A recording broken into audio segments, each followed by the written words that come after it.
welcome again, everybody. It's great to see you and everybody watching online. Thanks for taking a break from the beach and your vacations, or maybe you're just home this weekend. Thanks for gathering there as well. And everybody at Montrose, thanks for gathering at there also. It's just good to be together. It's good to gather together. We've been in a series these last few weeks called What Does God Actually Want From Me? And what we've been doing is talking about this part of Jesus' teaching where he was kind of traveling around. He stopped and he started to give this real in-depth teaching about what he thinks, what he wants from us, and what he is like. And we call that the Sermon on the Mount. And so he kind of picture him sitting on a hillside, and people are listening to him. And there's hundreds or maybe a couple thousand people there, and they just kind of want to know, what's God want? What's he like? What's his kingdom like? What's he thinking? And he's explaining that. I think this is a sermon that he probably gave several times, because when you read the rest of his teaching, you see him kind of refer to as kind of woven in to everything. But it's one of those places in the Bible where you can really understand who Jesus is and what he's like and what he's looking for from us. So we've been talking about that for the last few weeks. Online, the podcast, the website, all that, you can grab it and catch up with it. But where he's at right now is he's been talking about what we would call the 10 Commandments. And the 10 Commandments are something that are super old. They came back at the beginning of the Old Testament. And so they were something that had been taught for centuries and centuries, and they were woven into what's called Judaism, or the Jewish culture. And so here at the Sermon on the Mount, Jesus is talking to people who have that background. They're either Jewish or deeply affected by the Jewish culture. And he knew that these 10 Commandments had been out there for a long time, but he also knew that they had been kind of distorted and added to and built upon. And so he's clarifying what God meant by them and clarifying how to interact with God through them. So what you'll hear him say a lot is, he'll say, "You have heard it said, but I'm telling you." And what he's doing is he's unplugging all of that religion and all that cultural stuff that went into that truth. Now, the commandment that he's going to kind of talk about here on the Sermon on the Mount that we're going to talk about this weekend is the commandment that says, "Thou shalt not lie or bear false witness." It kind of depends on what translation you read it in. But that's the one he's talking about. And he's going to talk about that in terms of making a vow or representing yourself in a way that's dishonest or untrue. So if you got a Bible, Matthew chapter 5 is where we're leaning into. And this is on the app or use your phone or whatever. But Matthew chapter 5, here on the Sermon on the Mount, this is what he says. He uses that phrase, "You have also heard that our ancestors were told, 'You must not break your vows. You must carry out the vow you made to the Lord.' But I say, don't make any vows. Do not say by heaven, because heaven is God's throne. And don't say by the earth, because the earth is his footstool. And do not say by Jerusalem, for Jerusalem is the city of the great king. Do not even say by my head, for you can't turn one hair white or black. Just say a simple yes, I will, or no, I won't. And anything beyond that is from the evil one." If you're a church person and you grew up with the older translations like I did, what this would say is Jesus said, "Let your yes be yes and your no be no." Just say, "Yes, I will, no, I won't," and kind of leave it at that. Let your yes be yes and your no be no. Now, what Jesus is talking about here, and we'll dig at this, I'll try to explain it to you. What he's talking about here is what we would call in our culture integrity. That what he's saying to people is, I want you to be people of integrity. And I want you to represent the integrity of God to the people around you. If you're not familiar with that word, my definition of integrity, super simple, is this: integrity is being the same everywhere. That's all integrity is being the same everywhere. So in this context, what Jesus is saying is, listen, if you're my follower, I want you to be the same all across the board. I don't want you to have a work life and a home life and a on-the-field life and a school life and a night life. I want you to be the same across the board. I want you to live in truth. I want you to be honest. I want you to to not put on falsehoods. If you make a promise, keep a promise. I want you to be people of integrity. And in this conversation that he is having, that's the conversation that he's trying to press into the people who are listening to him. That you have taken kind of God's name, God's character that has led to like this culture, and you have caused it to lack integrity. I want you to be people of integrity. So that's kind of what we're going to talk about this weekend. So this is the path we're going to take. We're going to talk about how integrity untangles our rationales and why that's a big deal. I'll show you that in a minute. We're going to talk about how integrity facilitates loving relationships. In fact, I think integrity is one of the greatest tools God gives us to love each other well. So we'll talk about that. We'll talk about how integrity can clearly represent Jesus' heart and mind when we live in integrity. And then we're going to talk about why it's so hard to live integrity, why a simple thing is so hard to pull off, okay? So let me show you this. We'll start at the beginning. Let's talk about this idea that integrity untangles our rationales. It untangles our rationales. So what Jesus says and what like the examples he uses, what he's doing is he's pushing against a rationale which says sometimes a lie is not quite a lie, and there's like degrees of lies, and it kind of just depends on what you say to whom, to what, when, right? Now he says it this way. He's kind of confronting religious people about this, and he says it this way. He says, but I say, don't make any vows. Do not say by heaven, because heaven is God's throne. And do not say by earth, because the earth is his footstool. Do not say by Jerusalem, for Jerusalem is the city of the great king. Don't even say by my head, for you can't turn one hair white or black. Okay, now what is he talking about? The people that Jesus is talking to here on the hillside are kind of struggling with something that we would struggle with too. And it's this idea that sometimes it's okay to lack integrity if everybody kind of expects you to lack integrity. So what these people had done is they had basically constructed this rationale that said this. They said, it's okay for me to be truthful depending on what I made the promise on. So if I looked at you and I said, I swear to you by heaven, that to them is like a I'm telling you by heaven, I would never. That's like under oath. That means this statement is the real statement, and I'm telling you by heaven. They would say, I'm telling you by God's footstool, by God's presence. I swear by God, by earth. I swear to you by Jerusalem. I'm telling you, my heart on Jerusalem. I swear to you by my own head, my own integrity. And what they had done was they had decided that if I make an oath or a vow or make a promise, depending on what I made it on, made it legitimate or not. If I made it on this, I meant it. But if I made it on that, we all kind of know that I didn't mean it. Now, we would do the same thing. Like, this is the way that we work a little bit. So we would say, I swear to God, I swear on my mother's grave, I'm telling you, I swear on my kid's life. We would make that same kind of rationale. And what we would do with that is we would look and say, there's sometimes that I'm telling you the truth. There's other times that I'm kind of telling you half truth. I mean, I didn't swear to God. I wasn't under oath.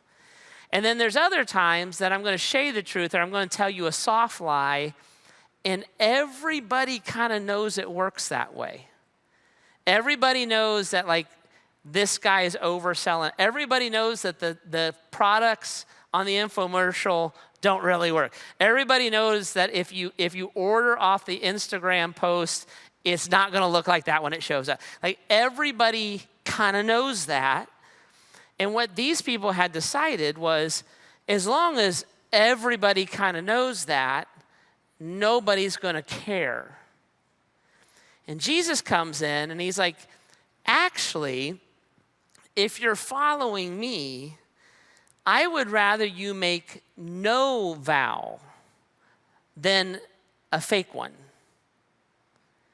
I want my people to be people of integrity, so that wherever you are and whatever you're doing, you are truthful, you are honest, you are complete, you are whole, your life matches. You don't have a work life, you don't have a school life, a church life, a married life, and out with a boy's life.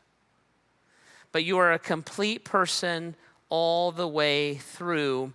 We don't tell conditional truths to each other or to the world around us if we're the people of God, right? Now, this is what happens. This is why this is a big deal to God. When I decide that I'm going to participate in what is the social norm, right? That it's kind of okay to lie here, but not here. It's kind of, everybody knows that guy's not telling the truth, but he just makes those promises. When I decide that I'm going to participate in that cultural norm, what I have done is I have lost sight of a basic truth of my life if I'm a follower of Jesus. And the basic truth is this, ready? The basic truth is that Jesus is always with us in all circumstances. So I'll start to deceive myself, and I'll start to think, Jesus is with me at church. Like, I'm going to worship, I'm going to praise, I'm going to be super, but he's not with me on the internet. Jesus is with me, like with my wife, but he's not with me when I'm doing business.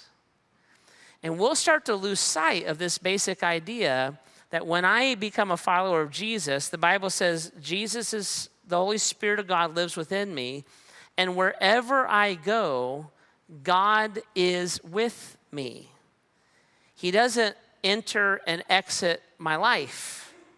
He's not looking at this part of my life and not caring about that part of my life. He is with me wherever I go. Therefore, he sees everything that I do. He hears every word that I say. He knows every promise that I made. And how I want to play that game of this by Jerusalem, by heaven, he doesn't care. Because he looks and says, my people are directed by me in all aspects at all times of their life. And when I fall into that trap of compartmentalization, I've lost sight that Jesus is with me all the time. What integrity is this. Integrity is recognizing the constant presence of Christ, of Jesus. That's all it is. That when I'm on the internet, he's with me. Just like he's with me in church, just like he's with me when I'm playing football, just like he's with me when I'm out with the boys. And integrity is me living that consistent life with him wherever I go and whatever I'm doing. I was getting ready for this weekend, and I was reading an article by a great author. His name's Timothy Keller. You should read all of Timothy Keller's books. Everything he writes is great. Plus, I get a kickback when you buy some. I'm joking, I don't. But he's awesome. But Timothy Keller was telling this story in one of this article I was reading. And he's a pastor in New York, and he said years ago, a guy came to him for counseling because the man had an affair on his wife. And as he was working with this couple and he was understanding what this guy was doing with this affair with his wife, what the guy would do is his wife traveled a lot, and when the wife was traveling, the man would bring his mistress to their house. And he said the man said, the hardest part of me bringing my mistress to my house was that my wife liked to decorate with our wedding pictures. Some of us can relate to this. Like, the wedding is before you always, right? And so all these pictures on the wall, on the piano, all this kind of thing. And he said, in order for me to have the affair with my mistress in my home, I had to somehow make my wife's presence go away. So what he would do before his mistress came over is he would go through the house and he would turn over all of his wedding photos so that his wife's presence wasn't in his home when his mistress was there. That's what many of us do with God. Like, God's not with me. Jesus, just like flip that. I'm on the internet. I'm trying to get this deal done. I'm trying to get my husband off my back. So here's this half truth. I'm trying to make this happen. I'm trying to make this happen. And we'll flip the pictures of Jesus and pretend that reality is not reality so that we can live in a breach of integrity. All integrity is us flipping those pictures back over and saying, actually, the reality is Jesus is with me, right? And that's what the people that Jesus was teaching here at the Sermon on the Mount were doing. They had this commandment, don't bear false witness, don't lie. And they're like, but not when I'm trying to get the deal done. Not when I'm trying to, not when I. And he's like, no, that's not cool. Like that's not at all what God meant, right? You don't conditionalize your integrity. You embrace it and pursue it if you're a follower of Jesus. Now, why? Why is that a big deal? One of the reasons that's a big deal is because integrity facilitates loving relationships. Integrity facilitates loving relationships. In fact, I would argue that you cannot have a loving relationship without integrity. This is a great quote. This is straight from my dad, Clarence Bogue, right here. He used to say this to me all the time. People who love each other don't lie to each other. People who love each other don't lie to each other. My kids will be very familiar with that statement because I passed it down from my father. People who love each other don't lie to each other. And one of the things that integrity does is it gives us this wonderful opportunity to facilitate healthy, strong, loving relationships. Because people who lie to each other don't express love to each other. And if I'm looking at a friendship, I'm looking at a business relationship, I'm looking at a marriage, just fill in your blank. If I can bring wholeness or honesty or truth into that relationship, I'm going to facilitate that relationship in a strong and a healthy way, right? I call this the integrity of love. So Paul, the Apostle Paul, defines love for us. Super famous passage. He says this in 1 Corinthians 13. He's saying this is what love is. Love's patient, kind. It's not jealous or boastful, proud or rude. It doesn't demand its own way. It's not selfish. It's not irritable. It doesn't keep a record of wrong. It does not rejoice about injustice, but rejoices whenever the truth wins out. It never gives up, never loses faith. It's hopeful. It endures through every circumstance. Prophecy, speaking in unknown languages, and special knowledge will become useless, but love lasts forever. Part of what the Apostle Paul is saying is this: if I'm going to have a relationship, that relationship needs to be rooted in Christ's love for me, reflected through my love for you. I cannot love you and lie to you. I cannot love you and live a double life. I cannot love you and hold a secret that I'm lying about. I cannot love you and lack integrity with you. See? I will not have a relationship. Right? So I have to bring truth into that relationship. I don't weaponize truth. I also don't withhold truth. I bring that truth or that honesty with the integrity of love. I can tell you a truth that's true about you, but I can say that in a hateful way. You know what your problem is? Your problem is this. I can nail you. I can truth bomb you with that. I can withhold truth from you because I know that you don't want to hear it. I cannot live in integrity without love. So sometimes I'm going to have to tell you what you don't want to hear. Sometimes I'm going to have to speak something to you that may be difficult for you. Sometimes I may have to let you into a part of my life that I'm embarrassed to let you into. But I cannot love you without integrity. See, it facilitates that where you can trust me, you can know me, you can understand me. You can count on me. There is not a secret in my life. And Jesus is leaning into this. He's like, listen, that's the way my relationship is with you. And that's the way I want your relationships to be with each other. And if you're like, we're all winking and nodding at each other because I swore by Jerusalem, how do we ever love? How do we ever interact? How do we ever bear each other's burdens, speak to one another, spur one another on to love and good deed? How do you ever do that? When we're all kind of faking it, and the culture we create has allowed us to accept that fakeness, see? Now, I want to do a side note on this, okay? So that was point number 2. Here's a side note. You don't even have to increase your offering. This is for free, right? Here's this. This is what I found a lot. I found that in relationships, we feed off of each other's integrity or each other's lack of integrity. So what I'll often do in a relationship is your lack of integrity will become an excuse or a rationale for me to lack integrity, right? And this is the side note. I want you to see this real quick. I think it's important. My integrity towards you cannot be shaped by your integrity toward me. That's what creates this culture of wink and nod and everybody's lying with each other. So you don't tell me the truth, so why do I have to tell you the truth? You're nice in front of everybody at church, but you're a jerk at home, so I can be a jerk at home. I can be nice. And now we're a fake it family. You do this. I live this dupe. I'm this way. People over here know me this way, but people over here know me this way. A lot of times what happens is we'll feed off of each other. And this is a side note. This is super important. Ready? My integrity has to be built off of God's integrity toward me, not off of my relationship with you. Because what human beings do the best and most often is we sin against each other. What we do the best and the most often is we sin against each other. If you're married, you have sinned against your spouse and she has sinned against you.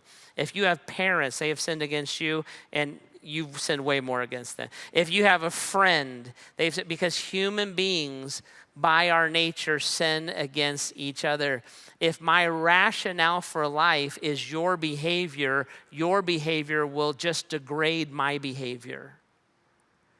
So my integrity is a response to Christ. It's not a response to you. And integrity can facilitate loving relationships. And the more that my response is a response to Jesus, not a response to you, the more that I'm going to be able to facilitate that relationship, because I cannot love you without integrity, okay? Now, here's the third point. Integrity untangles those rationales. Jesus is just like, stop it. Like, don't make these conditional promises where everybody knows you're lying about it. It facilitates these relationships because you can't love without integrity. The other big thing it does, and this one's super cool, is my integrity reflects Jesus' heart and mind. My integrity reflects Jesus' heart and mind. Jesus does this all the time.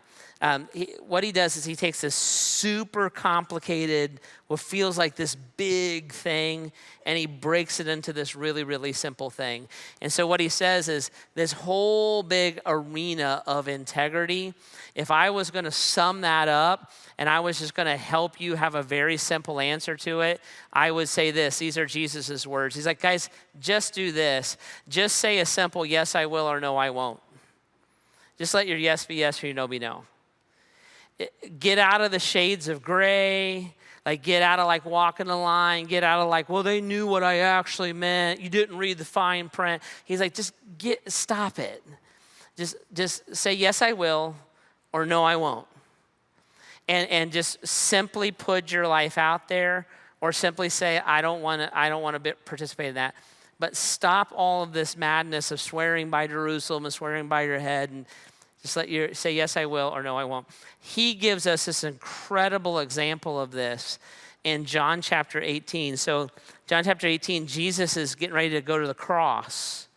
And Jesus, before he was arrested and went to the cross, he was praying in this garden. So he's in this garden called Gethsemane. That's where he was when people came to arrest him. And so the first people came to arrest him. Of course, he knew what was going to happen. He knew he was going to go to the cross. So the temple guard came to arrest him in John chapter 18. Jesus knew that they were coming to do that. So they walked in. They're kind of looking around because some of his followers were there. They're trying to figure out who he was. And so Jesus asked them this in verse 4. He said, who are you looking for? They said, Jesus of Nazareth. He said, I am he. Who are you looking for? Jesus of Nazareth. That's me. Yes. Are you Jesus of Nazareth? I'm Jesus of Nazareth. That's me, right? The Bible says they fell back, and Jesus said, I am he. They all drew back, fell to the ground. Once more he asked them, now who are you looking for? And again they replied, Jesus of Nazareth. He said, I told you, I am he. And since I'm the one you want, let the other people go. He's like, you're looking for, he didn't like, what kind, there's a lot of people named Jesus in the ancient world. Which one are you looking for? Jesus of Nazareth. Oh, the one from Nazareth? Yeah, Nazareth or Nazareth? Because you know there's that other town. He didn't play, he didn't hedge, he didn't fake, he didn't twist. Who are you looking for? Jesus, I'm him. They arrest him, then they take him to his first trial, which was before like the Jewish leaders. And so he's in front of the Jewish leaders, and they said this, verse 19, the high priest began asking Jesus about his followers, what he had been teaching them. I love this. Jesus replied, everybody knows what I teach. What have you been teaching your followers? Everybody knows what I teach. I preach regularly in the synagogues and the temple where the people were gathered. I have not spoken in secret. This Sermon on the Mount, I give this thing like 5 times. Like, everybody knows what I teach. Did you teach you were a son of God? Yeah. Did you teach you're the only path of salvation? Yeah. Did you teach no other name under heaven which you can be saved? Yeah. Everybody knows that. I have not been sneaking around. I didn't go on the internet and put messages out under a false name. I have been as straightforward as I can possibly be. Yeah, that's me. They take him from there and they take him over to the Romans. This is where he's in front of this guy named Pilate. Pilate looks at him and he says, are you a king? And eventually Jesus is like, yeah. I mean, not of the kingdom you're thinking about, but yeah. Did you teach these things? Yeah. Do you deny any of this? No. He was just straightforward. I want you to catch this. His integrity took him to the cross. And it gave credibility to his sacrifice there. He never worked his way around it. He never dodged it. He never painted it this way. He never was like, are we talking about Jerusalem or the footstool of heaven? It was a yes. It was a no. It was not in secret. It was clear. And it took him to the cross. Why was that so important? Why is it so important that Jesus had integrity? I wrote it down this way. I said, Jesus loves you so much that he has been totally honest with you. And his integrity is what helps us to know that he has been totally honest with us. You cannot find duplicity in Jesus' life. You can't find a secret in Jesus. It doesn't exist. He didn't do it. Everything he did publicly. He did it without apology. Full of integrity all the way through. And it's a reflection of his love for you, right? For instance, he's been totally honest with you about your sin. Do you know how much easier Jesus' life would be if he would have never talked to us about sin? You know how popular Jesus would be if it was only about blessing us and prospering us and helping us and making our life better and making our dreams come true? You know how popular he would be? You know how much life easier my life would be if Jesus never talked about sin? You pull sin out of the equation and there's only awesome stuff that we love to hear about Jesus. Why does he tell us about sin? What's the upside to him? There isn't. What's the upside of Jesus talking about our morality or our greed or our integrity? There's not an upside to him. Why would he do it? Because he loves us, and you can't love people without integrity. Jesus can't withhold that truth that sin destroys our relationship with God, sin destroys us, and sin ultimately puts us on a path of eternal separation in hell. He can't withhold that truth and be a truthful God. Can't do it. because you can't love without integrity. So he's totally honest. He's totally honest about our sin. He's totally honest about his love for us too. He's like, here's the deal with your sin, but listen, I love you. That's why I tell you the truth. That's why I tell you about a need for a Savior.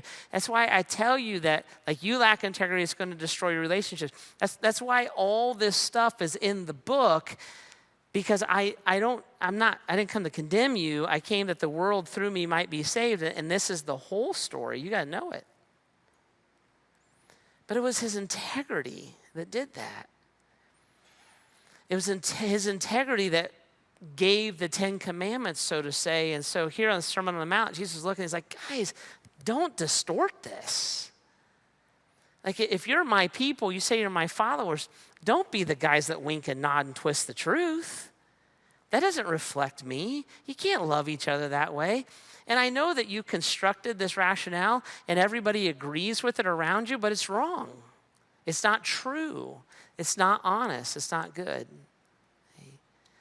And I want you to be honest about who you are. Be honest about who you're not. And follow my example of integrity in all these things, right? Now, last thing. Why is this so hard? If he boils it down and he's like, just say yes or no. Like if it boils down that easy, why is it so hard for us to live a life of integrity? It's fascinating when you look at this, the beginning of this passage a little bit.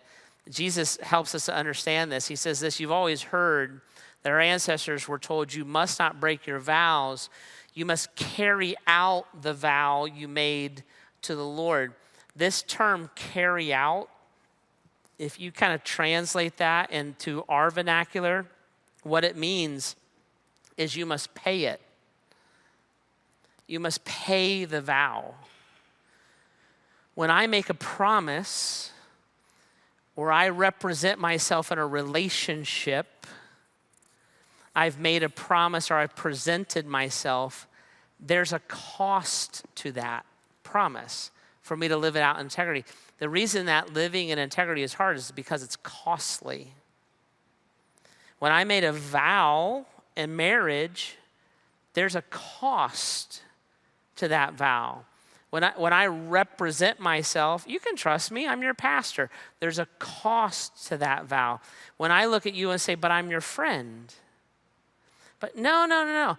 This, when you buy this product, this is actually what our company, we will actually do what we, when I make a commitment, there's a cost to that commitment. And most of the time when we're talking about integrity, we're not talking about the difficulty of finding the truth. I don't know, it's confusing, I'm not sure what's right or wrong. That's 99% of the time, that's not what we're talking about. Most of the time when we talk about integrity, we're talking about the difficulty of living the truth. And we're not wrestling with whether something is true or honest or good or not. We're wrestling with whether I want to pay for it or not. Honesty hurts sometimes. Sometimes if I love you, if I love a friend, I have to look at them and I have to tell them something they don't want to hear. I don't like doing that anymore, and you like doing that. It hurts them. And it brings a tension into our relationship. And if you are that person that likes everybody to like you, there's not a more miserable situation you can be in than to look at someone and say, what you think is right, what you think is good, what you think is not. I'm not wrestling with whether what you think is true and what I think is true. I'm wrestling with whether I want to pay for it. Honesty leaves you lonely a lot. You ever been in that situation where you're looking and you're like, am I the only one that sees this? Everybody thinks this. It's the culture of our family. It's the culture of our school. It's the culture of our culture. Like everybody, anybody else? You ever been in a situation where you're like, I I guess I'm the one that's got to say something. I mean, this is nuts. For me to love you, I can't let you live in this illusion. I guess that burden just fell to me. That stinks. It's lonely, right? And I'm not wrestling whether I'm seeing it right or wrong. I'm wrestling with, do I want to be left off of the trip that everybody else has taken? Do I want to be pushed out? Do I want to be bypassed for the promotion? Like, do I want to be the family outcast? That's what I'm wrestling with. That's why it's hard. Sometimes honesty invokes wrath. You speak the truth, and people will explode. How dare you? Who do you? Everybody knows. You're such a jerk to dad. You're such a creep to mom. What? I'm just saying the truth. I'm not being a jerk. I'm trying to be gentle. I'm trying to be respectful. But like I in good conscience cannot just stand here. So integrity's not usually hard because it's confusing. Integrity is usually hard because it's costly. And Jesus would look and he'd say, I got you. I mean, my integrity cost me the cross. Cost me the cross. But I'm telling you, my love for you motivated me to bear the cross. And if you guys are going to love each other, there's times you got to pay for it. And if you're going to love each other, you got to love people sometimes enough to like risk the relationship. I got to love you enough to be the only one. If we're going to break this cycle in our family, like somebody's got to stand up for what's right. And Jesus would look at us in those moments and he would actually sympathize. The Bible calls that sharing in the sufferings of Christ. This is what I felt like on the cross. And sometimes to love me and follow me, it's going to feel like that. Not all the time, because Jesus had lots of happy and wonderful moments. It feels like that too, but sometimes it's just you and God. And to the audience of one, I have to be honest, I have to be thorough, I have to say no, I have to not participate, because I want to be the same. I want to be the same person that honors Christ in every aspect of my life. So that's why Jesus made it a big deal, and it's why he put it in the core of his teaching. Because he knew we couldn't love each other well. He knew that we couldn't represent him well if we didn't look and say, I want to be committed to living a life of integrity. Okay. All right. I'm going to ask the band to come out, and they'll have to arrange the platform here a little bit, but maybe could you bow your heads and close your eyes with me for a minute? I want to ask you 2 questions, and then we'll pray as they settle in, right? Here's the first question. I am 100% sure, because we're all human beings, that all of us have been hurt by a lack of integrity somewhere in our life. Somebody's lied. We've been ripped off. They presented themselves in a false way. And if you have been hurt by a lack of integrity, what this conversation does is it brings you to a point of offering forgiveness. I'm the one that's been hurt, and I'm the one that needs to forgive as I have been forgiven. And Jesus would look maybe and say, hey, just like you hurt me. And maybe there's somebody that their lack of integrity has produced anger and bitterness and malice. And what God wants to do in your life is help you to forgive and give compassion and mercy. I am 100% sure, because we're all human beings, that we have lacked integrity towards someone else in our lives. And we're the liar. We're the dishonest one. We're the one that has withheld truth. And where this conversation brings you is to a point of confession. Maybe there's a secret that needs to be told, a hidden addiction that needs to be brought to the light, a broken relationship that needs to be healed. You can't love somebody and not have integrity because you don't lie to the people you love. So this is Jesus' heart. This isn't another thing to add to the list. This is his heart behind it. It's why he wants us to have clarity with it. All right? Jesus, in these moments, would you press into our heart and help us? Help us to forgive. Help us to confess. Lord, we want to be people that live for you and represent you. And we're flawed, and your grace and your mercy help and cover all of that. But to look and to be defined by you, that's the key. So wherever we are in this discussion that you have led us to, would you meet us there? And would you help us there? And would you help us to move in whatever direction you call us to go?